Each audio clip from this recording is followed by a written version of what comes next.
ज्योतिष की दुनिया में आपका स्वागत है। यदि आप ज्योतिष सीखना चाहते हैं तो मेरे इस चैनल को सब्सक्राइब कीजिए और यदि आप चाहते हैं कि वीडियो अपलोड होते ही आपको सूचना मिल जाए तो अलार्म बटन को ऑन करें और यदि आपको वीडियो पसंद आए तो लाइक और शेयर करना न भूलें। नमस्कार, मैं आलोक तिवारी आपका अपने इस चैनल पर स्वागत करता हूं और ज्योतिष सीखने की श्रृंखला को आगे बढ़ाते हुए आज हम पुनः आपके सामने एक नया वीडियो लेकर के प्रस्तुत हुए हैं। तो आइए सबसे पहले हम यह जान लेते हैं कि आज की वीडियो में चर्चा का विषय क्या है, आज हम किस विषय पर बात करने वाले हैं।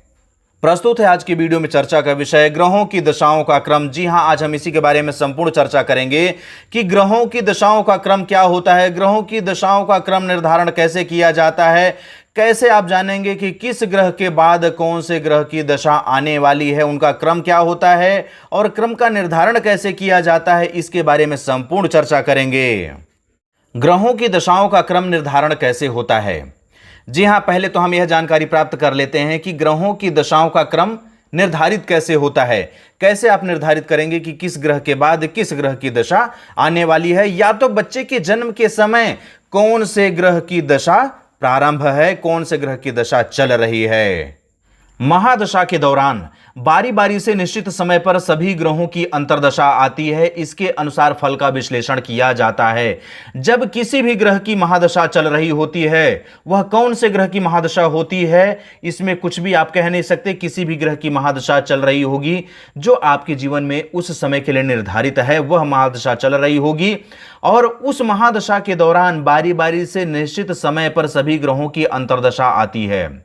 बारी बारी से निश्चित समय पर अर्थात जिस ग्रह के लिए जितना समय निर्धारित किया गया है उतना समय भोगने के बाद उसके बाद वाले ग्रह की अंतर्दशा आ जाएगी। इसलिए बोला जा रहा है कि बारी बारी से निश्चित समय पर सभी ग्रहों की अंतर्दशा आती रहती है। आप जब भी किसी के लिए फलादेश जारी करेंगे तो महादशा और अंतर्दशा दोनों देखेंगे। महादशा में कौन से ग्रह हैं और अंतर्दशा में कौन से ग्रह हैं, शुभ हैं कि अशुभ हैं, उनकी क्या कॉम्बिनेशन बनने वाली है और उससे क्या फलादेश जारी हो सकता है। दोनों शुभ ग्रह हैं कि दोनों अशुभ ग्रह हैं या दोनों में से एक शुभ है एक अशुभ है, कैसे आप उसका फलादेश करेंगे। इसके लिए महादशा और अंतर्दशा दोनों देखिए, इसके बाद ही इसके अनुसार फल का विश्लेषण करके आप सही जानकारी दे सकते हैं, सही फलादेश कर सकते हैं। विंशोत्तरी पद्धति में महादशा के समय ग्रहों के क्रम निर्धारण के अंतर्गत सभी ग्रहों के 3-3 नक्षत्र माने गए हैं।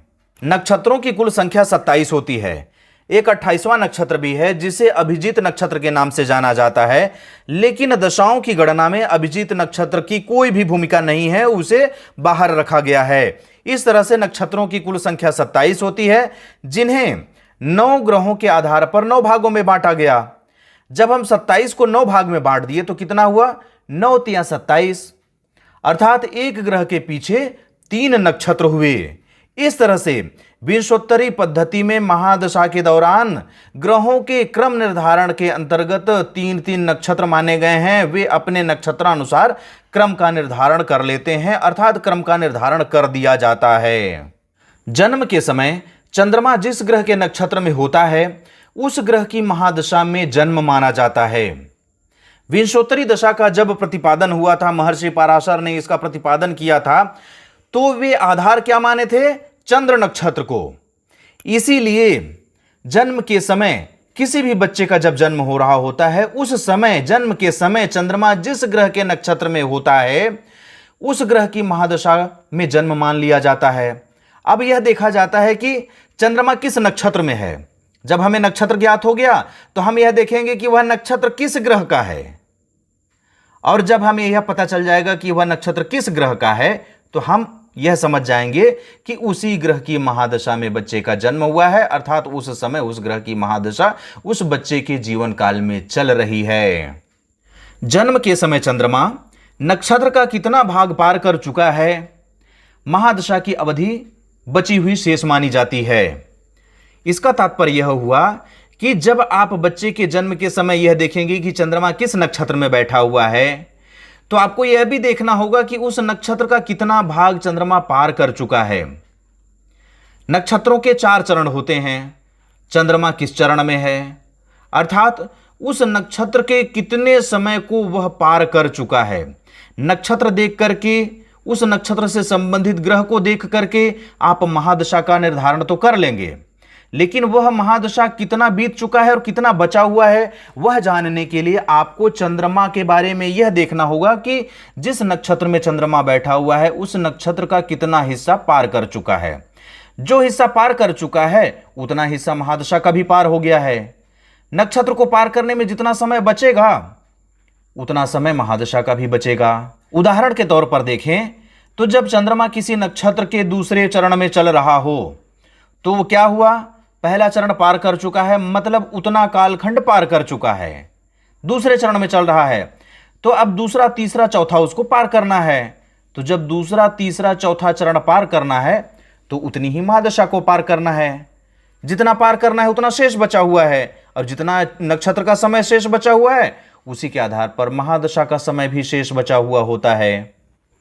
जिस नक्षत्र में जन्म होता है उस नक्षत्र के स्वामी ग्रह की जातक के ऊपर महादशा प्रारंभ हो जाती है। जैसा कि अभी मैंने बताया कि सबसे पहले यह देखिए कि चंद्रमा किस नक्षत्र में है। जब नक्षत्र प्राप्त हो गया तो उसके बाद आप देखिए कि उस नक्षत्र के स्वामी ग्रह कौन से हैं। जब आपको स्वामी ग्रह पता चल गया तो आप यही समझ जाइए कि जो नक्षत्र के स्वामी ग्रह हैं उन्हीं की जातक के ऊपर महादशा प्रारंभ हो जाती है। जन्म के समय से ही महादशा प्रारंभ हो जाती है, वहीं से महादशा की शुरुआत हो जाती है। जैसा कि अभी मैं आपको बता चुका हूं कि नक्षत्रों की कुल संख्या 27 होती है, 1 से लेकर के 27 तक होती है। इनका क्रम कैसे होता है?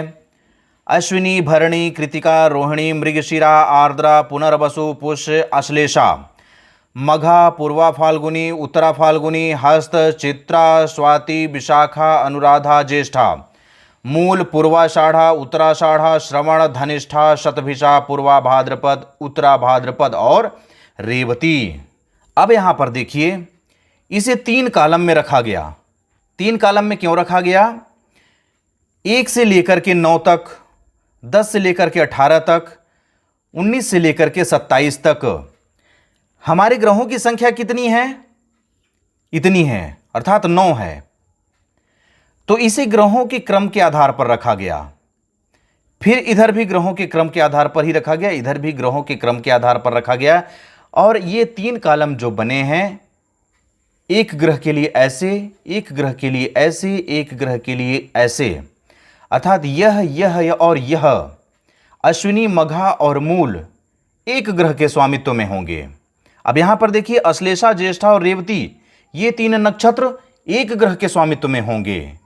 लेकिन किस किस ग्रह के स्वामित्व में होंगे, आइए देखते हैं। अश्विनी, मघा और मूल, इन 3 नक्षत्रों के स्वामी केतु हैं। भरणी, पूर्वा फाल्गुनी, पूर्वाषाढ़ा, इनके स्वामी हैं शुक्रदेव। कृतिका, उत्तरा फाल्गुनी और उत्तराषाढ़ा, इन 3 नक्षत्रों के स्वामी हैं सूर्यदेव। रोहिणी, हस्त और श्रवण, इन 3 नक्षत्रों के स्वामी हैं चंद्रदेव। मृगशिरा, चित्रा और धनिष्ठा, इन 3 नक्षत्रों के स्वामी हैं मंगलदेव।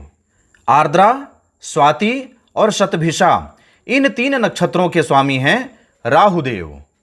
पुनर्वसु, विशाखा और पूर्वा भाद्रपद, इन 3 नक्षत्रों के स्वामी हैं बृहस्पति, गुरुदेव। पुष्य, अनुराधा और उत्तरा भाद्रपद, इन 3 नक्षत्रों के स्वामी हैं शनिदेव। अश्लेषा, ज्येष्ठा और रेवती, इन 3 नक्षत्रों के स्वामी हैं बुधदेव। इस तरह से आप देख रहे हैं कि अश्विनी से लेकर के अश्लेषा तक इन 9 नक्षत्रों के लिए कोई न कोई ग्रह स्वामी के रूप में निर्धारित किए गए हैं। और जैसे जैसे इन नक्षत्रों का क्रम बढ़ता है वैसे वैसे उन नक्षत्रों के स्वामियों के महादशा का क्रम बढ़ता है। अब आप यहां पर देखिए अश्विनी केतु, भरणी शुक्र, कृतिका सूर्य, रोहिणी चंद्र, मृगशिरा मंगल, आर्द्रा राहु, पुनर्वसु बृहस्पति अर्थात गुरुदेव, पुष्य शनि, अश्लेषा बुध। जैसे जैसे इन नक्षत्रों का क्रम है उसके आधार पर इन ग्रहों का क्रम इस तरह से प्राप्त होता है। केतु, शुक्र, सूर्य, चंद्र, मंगल, राहु, बृहस्पति अर्थात गुरु, शनि और बुध, इनका क्रम ऐसा हो जाता है। सूर्य से लेकर के केतु तक यदि आप सोचे तो ऐसा नहीं होगा, क्योंकि महादशाओं का क्रम थोड़ी सी अलग थलग सी हो जाती है। क्यों? क्योंकि नक्षत्रों के क्रम को प्रधान माना गया है। क्यों? क्योंकि चंद्र नक्षत्र के आधार पर विंशोत्तरी महादशा को प्रतिपादित किए थे महर्षि पाराशर जब इसका प्रतिपादन कर रहे थे तो वे चंद्र नक्षत्र को महत्वपूर्ण भूमिका में रखे थे। इसलिए इन नक्षत्रों के आधार पर जो इन नक्षत्रों के स्वामी ग्रह होते हैं उनकी महादशा प्रारंभ होती है, और इन्हीं नक्षत्रों के आधार पर उनके स्वामियों की अर्थात उनके स्वामी ग्रहों की महादशा आती रहती है। इस तरह से जब 1 से लेकर के 9 तक अर्थात अश्विनी से लेकर के अश्लेषा तक नक्षत्रों का क्रम आगे बढ़ गया तो यह एक क्रम पूरा हुआ।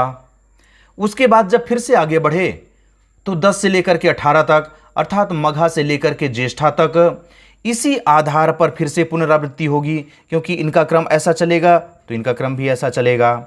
जब ज्येष्ठा पार कर गए अर्थात 18 नंबर पार कर गए तो 19 से लेकर के 27 तक आ गए, मूल से लेकर के रेवती तक इनका क्रम भी ऐसा चलेगा तो इनका क्रम भी ऐसा चलेगा। इस तरह से आप देखें तो जिस नक्षत्र के स्वामित्व में जो ग्रह हैं उनकी महादशा चलेगी और इस क्रम में वे आगे बढ़ते रहेंगे। आइए अब अंत में हम दशाओं की अवधि देख लेते हैं। दशा अर्थात महादशा की अवधि देखेंगे। यहां पर सिर्फ महादशा की अवधि दी जा रही है, बाकी दशाओं की अवधि यहां पर नहीं दी जा रही है। केतु 7 वर्ष, शुक्र 20 वर्ष, सूर्य 6 वर्ष, चंद्र 10 वर्ष, मंगल 7 वर्ष, राहु 18 वर्ष, गुरु अर्थात बृहस्पति 16 वर्ष, शनि 19 वर्ष और बुध 17 वर्ष। इस तरह से इस क्रम से महादशाएं बढ़ती हैं और इनकी अवधि इतनी इतनी होती है। अब आप यहां पर देखिए, सूर्य की अवधि सबसे कम है, शुक्र की अवधि सबसे अधिक है। सूर्य 6 साल पर ही रुक जाते हैं और शुक्रदेव 20 साल तक लंबी पारी खेलते हैं। इस तरह से ग्रहों के दशाओं के अध्ययन के संबंध में यह तीसरी वीडियो थी, और इस वीडियो के माध्यम से हम ग्रहों की दशाओं के क्रम के बारे में जानकारी प्राप्त किए कि ग्रहों की दशाओं का क्रम कैसे निर्धारित किया जाता है, किस ग्रह के बाद कौन से ग्रह की दशा आने वाली है, उसके बारे में संपूर्ण जानकारी हम प्राप्त कर चुके हैं।